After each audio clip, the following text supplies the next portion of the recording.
जय माता दी दोस्तों, आज की हमारी वीडियो होने वाली केदारनाथ धाम की। हर साल बहुत से भक्त केदारनाथ की यात्रा पे जाते हैं। अगर आप भी इस साल 2023 में केदारनाथ की यात्रा पे जाने वाले हैं, केदारनाथ की यात्रा की ट्रिप प्लान कर रहे हैं, तो यह वीडियो आपके लिए ही है। इस वीडियो में हम जानेंगे कैसे आप केदारनाथ की यात्रा पे जा सकते हैं, कौन सा समय सही रहेगा केदारनाथ की यात्रा पे जाने के लिए, केदारनाथ में रुकने की क्या व्यवस्था है, केदारनाथ में खाने पीने की क्या व्यवस्था है, केदारनाथ की यात्रा में कितने दिन का समय लगता है, अगर आप केदारनाथ की यात्रा हेलीकॉप्टर से करना चाहते हैं तो कैसे करेंगे, कौन सा समय सही रहेगा केदारनाथ की यात्रा पर जाने के लिए, और इस साल 2023 में केदारनाथ की यात्रा कब से शुरू होगी और कब तक चलेगी, और दोस्तों कैसे आप बहुत कम खर्च में केदारनाथ की यात्रा कर सकते हैं, इसकी भी जानकारी आज के इस वीडियो में मिलने वाली है। तो वीडियो को अंत तक देखिएगा, और अगर अभी तक आपने हमारे चैनल को सब्सक्राइब नहीं किया तो हमारे चैनल को सब्सक्राइब कर दें, बेल आइकन को प्रेस कर दें, और कमेंट में जय बाबा केदारनाथ के जयकारे जरूर लगा देंगे। तो चलिए वीडियो को शुरू करते हैं। सबसे पहले दोस्तों बात कर लेते हैं इस साल 2023 में केदारनाथ की यात्रा कब से शुरू होगी और कब तक चलेगी। तो दोस्तों आप सभी को पता है कि बाबा केदारनाथ मंदिर 6 महीने के लिए खुला और 6 महीने के लिए बंद होता है। हर साल शिवरात्रि के दिन मुहूर्त निकाला जाता है कि कब बाबा केदारनाथ धाम के कपाट खुलेंगे और कब बंद होंगे, और वैसे जो मुहूर्त निकलता है उसके लिए भी एक मुहूर्त फिक्स है, जो कि अक्षय तृतीया के 2 से 3 दिन बाद बाबा केदारनाथ धाम के कपाट खुलते हैं, और दीपावली के 2 दिन बाद भैया दूज को कपाट बंद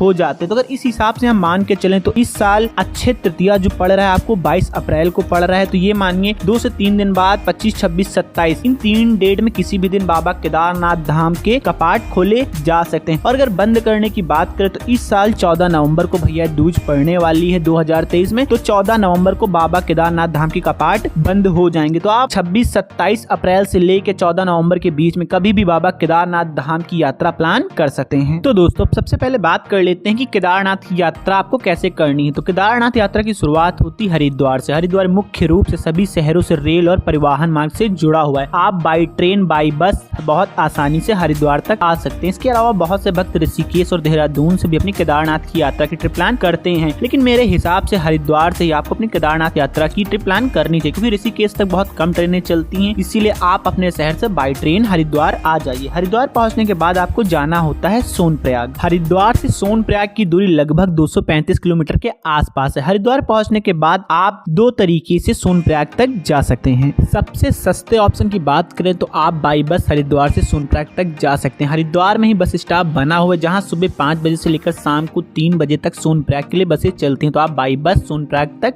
जा सकते हैं। अब बात करते हैं आपको बस की टिकट कैसी लेनी चाहिए। आप जैसे हरिद्वार रेलवे स्टेशन उतरते हैं, रेलवे स्टेशन के बाहर ही आपको बहुत सारी ट्रेवल एजेंसियां मिल जाती, जहां से आप अपनी हरिद्वार से सोनप्रयाग की टिकट ले सकते हैं। इसके अलावा अगर आप चाहें तो सीधे हरिद्वार बस स्टॉप पे जाकर भी बस की टिकट ले सकते हैं। लेकिन अगर आप पहले से बस की टिकट ले लेते हैं तो आपको बस में कोई दिक्कत नहीं होगी। कभी कभी बहुत ज्यादा भीड़ होने की वजह से जब आप हरिद्वार बस स्टॉप पे पहुंचते तो वहाँ पे आपको टिकट मिलने में काफी दिक्कत होती, और आपको बस में जो सीट मिलती सबसे पीछे की मिलती, जिससे कि आपको थोड़ी सी प्रॉब्लम हो सकती है। इसके अलावा अगर आप हरिद्वार से सोनप्रयाग की बस की टिकट ऑनलाइन करना चाहते हैं, किसी भी थर्ड पार्टी ऐप जैसे रेड बस या मैक माई ट्रिप से आप अपने बस की एडवांस में टिकट ले सकते हैं। अब बात करते हैं दूसरे ऑप्शन की। तो आप हरिद्वार पहुंचने के बाद प्राइवेट टैक्सी करके भी आप सोनप्रयाग तक जा सकते हैं। अगर प्राइवेट टैक्सी की चार्ज की बात करें तो प्राइवेट टैक्सी वाले आपको 3 दिन में केदारनाथ की यात्रा करा देते हैं। इसके लिए वो आपको 12,000 रुपए से लेकर 13,000 रुपए के आसपास का चार्ज करते हैं। इसके अलावा दोस्तों अगर आप अपनी कार या बाइक लेके जाना चाहते हैं सोनप्रयाग तक, तो आप सोनप्रयाग तक अपनी कार या फिर बाइक लेके भी जा सकते हैं। सोनप्रयाग में बहुत बड़ी पार्किंग बनी हुई, जहाँ पे आप अपनी कार और बाइक खड़ी कर सकते हैं। अगर कार पार्किंग के चार्ज की बात करें तो 100 रुपए आपको कार के लिए देना होता है। अगर आप बाइक से जाते हैं उसके लिए आपको 50 रुपए का चार्ज देना पड़ता है। अब दोस्तों यहाँ पे आपके मन में एक सवाल आ रहा है कि कौन सा तरीका सही रहेगा। अगर आप बहुत कम बजट में केदारनाथ की यात्रा करना चाहते हैं तो आप बाई ट्रेन हरिद्वार पहुंचे और हरिद्वार से बाई बस ही सोनप्रयाग तक चले जाइए। अगर आप 100-150 रुपए ज्यादा खर्च कर सकते हैं तो पहले से ऑनलाइन टिकट बुक कर लें, जिससे आपको मनचाही सीट मिल जाएगी और आपको किसी प्रकार की बस में समस्या भी नहीं होगी। और दोस्तों अगर आप 4 से 5 लोग के ग्रुप में केदारनाथ की यात्रा करते तो फिर मैं सजेस्ट करूंगा आप हरिद्वार पहुंचने के बाद एक प्राइवेट टैक्सी कर ले, जिसमें आपको 12,000 रुपए के आसपास का खर्च देना पड़ेगा। मतलब अगर पर पर्सन के हिसाब से देख लें तो अगर 4 लोग हैं तो आप 3,000 रुपए पर पर्सन के हिसाब से आएगा। इसमें आपको बहुत आसानी होगी। अगर आप अपनी कार से तो आप कहीं भी रुक सकते हैं, कहीं भी खड़े हो सकते हैं। रास्ते में आपको बहुत अच्छे नजारे पड़ते हैं, तो आप वो नजारे भी बहुत अच्छे से एंजॉय कर सकते हैं। तो दोस्तों अभी हम लोग हरिद्वार से सोनप्रयाग पहुंच चुके हैं। बात करते हैं सोनप्रयाग में रुकने की क्या व्यवस्था, लेकिन उससे पहले बात कर लेते हैं आपको केदारनाथ की यात्रा कब करनी चाहिए, मतलब कौन सा समय सही रहता है इन 6 महीनों में जब आपको केदारनाथ की यात्रा करनी चाहिए। जैसा कि आप सभी को पता है केदारनाथ मंदिर के कपाट 6 महीने खुले होते और 6 महीने के लिए बंद होते। अप्रैल मई के महीने में केदारनाथ कपाट खुलते हैं अक्षय तृतीया के 2 से 3 दिन बाद और दीपावली के आसपास भैया दूज को बंद हो जाते हैं। तो मेरे हिसाब से अगर आप केदारनाथ यात्रा करना चाहते हैं तो सितंबर से अक्टूबर का महीना सबसे अच्छा होता है, क्योंकि इस समय यहाँ पर बहुत कम भीड़ होती है, मौसम भी बहुत अच्छा सुहाना होता है और बहुत ज्यादा भीड़ ना होने के कारण इस समय बहुत कम बजट में आप केदारनाथ की यात्रा प्लान कर सकते हैं। इसके अलावा अगर आप मई जून में केदारनाथ की यात्रा प्लान करते हैं तो इस समय केदारनाथ के जो कपाट होते हैं खुलते हैं, तो भीड़ भी बहुत ज्यादा होती है और भीड़ बहुत ज्यादा होने की वजह से यहाँ के जो रूम के चार्जेस होते हैं, जो टैक्सी के चार्जेस होते हैं वो बहुत महंगे होते हैं, तो इसमें आपका थोड़ा सा बजट भी बढ़ जाता है और भीड़ बहुत ज्यादा होने की वजह से कई बार समस्याएं भी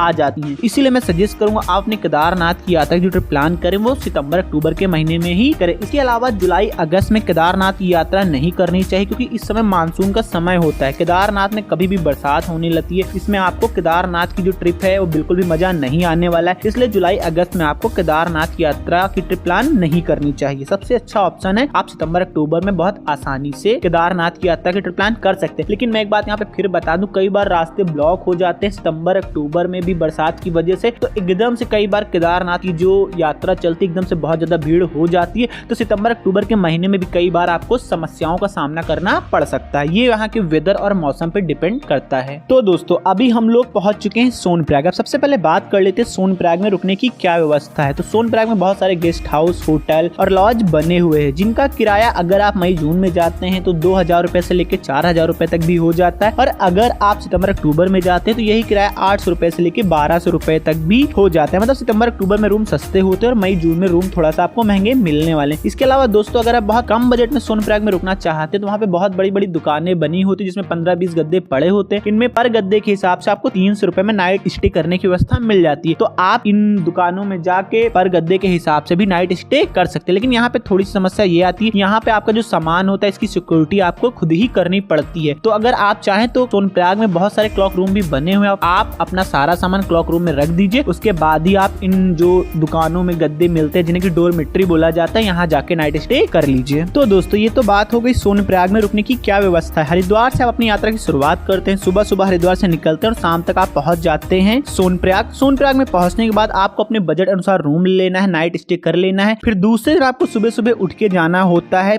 सबसे पहले सोनप्रयाग से गौरीकुंड। गौरीकुंड वही जगह है जहाँ से केदारनाथ मंदिर के लिए पैदल यात्रा की शुरुआत होती है। सोनप्रयाग से गौरीकुंड जाने के लिए वहाँ पे सूमो सफारी टाइप की प्राइवेट टैक्सियां चलती हैं, जिनमें आपको 50 रुपए प्रति व्यक्ति के हिसाब से देना होता है, जो आपको 15 से 20 मिनट में सोनप्रयाग से गौरीकुंड छोड़ देते हैं। अगर दूरी की बात करें तो सोनप्रयाग से गौरीकुंड की दूरी मात्र 5 किलोमीटर के आसपास है। गौरीकुंड तक आप किसी भी प्रकार का प्राइवेट व्हीकल्स लेके नहीं जा सकते, ना आप कार लेके जा सकते अपनी, ना आप बाइक लेके जा सकते हैं। सिर्फ वहाँ पे जो खुद उनकी जो टैक्सियां चलती हैं आप उसी से गौरीकुंड तक जा सकते हैं। तो दोस्तों अभी हम पहुंच चुके हैं गौरीकुंड। गौरीकुंड में ही गौरी माता का मंदिर बना हुआ है, जहाँ आपको दर्शन कर लेना, और यहीं पे गौरीकुंड भी बना हुआ जिसका पानी हमेशा गर्म रहता है। तो अगर आप चाहें तो इसमें स्नान भी कर सकते हैं। कहते हैं यहाँ पे स्नान करने से आपके जितने भी चर्म रोग होते हैं, मतलब दांत, खाज, खुजली, वो समाप्त हो जाते हैं। यहीं से जो भक्त पैदल अपनी यात्रा करना चाहते हैं अपने पैदल यात्रा की शुरुआत करते हैं, और जो भक्त पैदल यात्रा नहीं कर सकते उनको यहाँ पे घोड़े, खच्चर, पालकी की व्यवस्था भी मिल जाती है। अगर आप घोड़े, खच्चर से जाना चाहते हैं तो इसके लिए आपको करीब 2750 रुपए का चार्ज देना होगा 2023 में,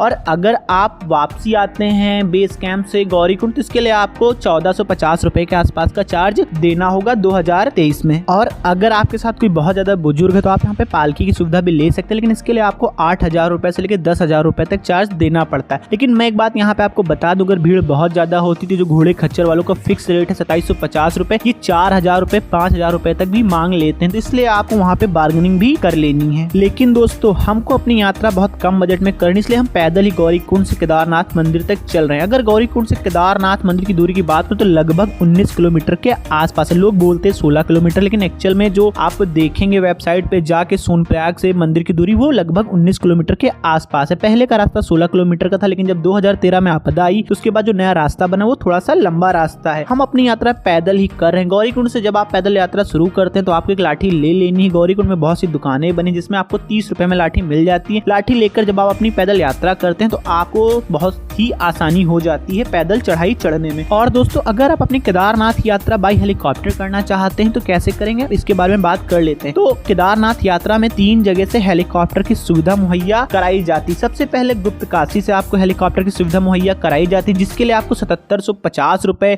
अप और डाउन का चार्ज देना पड़ता है। दूसरा फाटा से केदारनाथ के लिए हेलीकॉप्टर की सुविधा उपलब्ध कराई जाती है, जाती है, जिसके लिए आपको 4720 रुपए अप और डाउन का देना पड़ता है। और एक जगह पड़ती है सरसी से भी आपको केदारनाथ के लिए हेलीकॉप्टर की सुविधा प्रोवाइड कराई जाती है, जिसके लिए आपको 4680 रुपए के आसपास का चार्ज देना पड़ता है। तो दोस्तों अगर आप बाई हेलीकॉप्टर अपनी केदारनाथ यात्रा करना चाहते हो, उसके लिए आपको सोनप्रयाग जाने की जरूरत नहीं। आप जहां से आपको हेलीकॉप्टर से अपनी यात्रा करनी है, मतलब अगर आप फाटा से अपनी केदारनाथ की यात्रा करना चाहते हैं, गुप्तकाशी से अपनी हेलीकॉप्टर से यात्रा करना चाहते हो, तो आपको वहीं पे नाइट स्टे कर लेना है। दोनों ही जगह नाइट स्टे करने के लिए आपको 1000 रुपए से लेकर 1500 रुपए में रूम अवेलेबल हो जाते हैं। अब सबसे पहले बात आती है आपको टिकट कैसे लेनी। अगर आप पीक सीजन में जा रहे हैं तो मैं सजेस्ट करूंगा आप पहले से ही अपनी ऑनलाइन टिकट ले लें। ऑनलाइन टिकट लेने के लिए आपको इस वेबसाइट पे जाना होगा। इस वेबसाइट पे जाके आप पहले से अपनी ऑनलाइन टिकट की बुकिंग कर सकते हैं। ऑनलाइन टिकट की जो बुकिंग की डेट होती है लगभग 1 महीने पहले ही खुल जाती है। और इस बार सुनने में आ रहा है कि जो टिकट होंगे, मतलब पहले अगर आप टिकट ले लेते हैं ऑनलाइन तो आपको कम पैसे देने होंगे। अगर आप अटेंडम में जाके तुरंत में टिकट लेते हैं तो उसके लिए आपको ज्यादा पैसे भी देने पड़ सकते हैं। इसके अलावा फाटा और गुप्तकाशी में ऑफलाइन तरीके से पहुंचने के बाद भी आप टिकट ले सकते हैं। अगर भीड़ कम है तो आपको आसानी से टिकट मिल जाएगा। अगर भीड़ ज्यादा है तो इसके लिए आपको एक नाइट का एक्स्ट्रा स्टे भी करना पड़ सकता है। तो दोस्तों हम लोग अपनी यात्रा पैदल ही कर रहे थे। पैदल जब आप अपनी यात्रा की शुरुआत करते हैं, रास्ते भर आपको तरह तरह के प्राकृतिक दृश्य देखने को मिलते हैं। रास्ते भर आपको कई जगह झरने देखने को मिलते हैं। झरनों का जल बिल्कुल पीने योग्य है, तो आप इन झरनों का पानी भी पी सकते हैं। और इसके अलावा मैं आपको एक चीज बता दूं, रास्ते में आपको कई जगह नेटवर्क की असुविधा देखने को मिलेगी, जिसके लिए आपको जगह जगह पे वाईफाई की सुविधा भी देखने को मिल जाएगी। और दोस्तों पूरे रास्ते भर आपको जगह जगह खाने पीने की सुविधा भी मिल जाएगी। जगह जगह आपको मैगी, आलू का पराठा करीब 50 रुपए, मैगी आपको 50 रुपए, यही सब आपको रास्ते भर देखने को मिलेगा। खाने पीने के लिए बहुत अच्छी व्यवस्था आपको देखने को नहीं मिलेगी। छोटे छोटे होटल मिलेंगे जहां आप यही सब चीजें खा सकते हैं। तो दोस्तों आप सुबह सुबह अपनी केदारनाथ यात्रा की पैदल शुरुआत करिए। शाम तक आप पहुंच जाएंगे बेस कैंप। बेस कैंप वही जगह जहां पे केदारनाथ आए हुए सभी भक्तों को रुकने की व्यवस्था की जाती है। बेस कैंप से मंदिर की दूरी मात्र 1 किलोमीटर के आसपास की ही बचती। तो सबसे पहले बात कर लेते हैं बेस कैंप में रुकने की क्या व्यवस्था और वहां पे खाने पीने की क्या व्यवस्था है। तो दोस्तों बेस कैंप में ही आपको बहुत सारे टेंट लगे हुए मिल जाते हैं, जिनका किराया पर पर्सन के हिसाब से 400 रुपए के आसपास लिया जाता है। लेकिन अगर भीड़ बहुत ज्यादा होती है तो इसमें आपको 800 रुपए तक भी देने पड़ सकते हैं। मतलब अगर आप सितंबर अक्टूबर में जाएंगे तो 400 रुपए में आप नाइट स्टे कर सकते हैं। अगर आप मई जून में जाते हैं तो 800 रुपए 1000 रुपए तक भी आपको देने पड़ सकते हैं। इसके अलावा दोस्तों यहाँ पर गढ़वाल मंडल निगम लिमिटेड, जिसे कि GMVN बोलते हैं, इनके भी गेस्ट हाउस बने हुए जिनमें आप नाइट स्टे कर सकते हैं। यहाँ पे टोटल GMVN के 3 गेस्ट हाउस बने हुए जिनका नाम है Nandi complex first, Nandi complex second, Swargarohini complex. अगर इनके चार्ज की बात करें तो नंदी कॉम्प्लेक्स में रुकना चाहते हैं तो इसके लिए आपको 800 रुपए पर बेड के हिसाब से देना होता है। लेकिन ये जो बेड होता है आपको बेड पे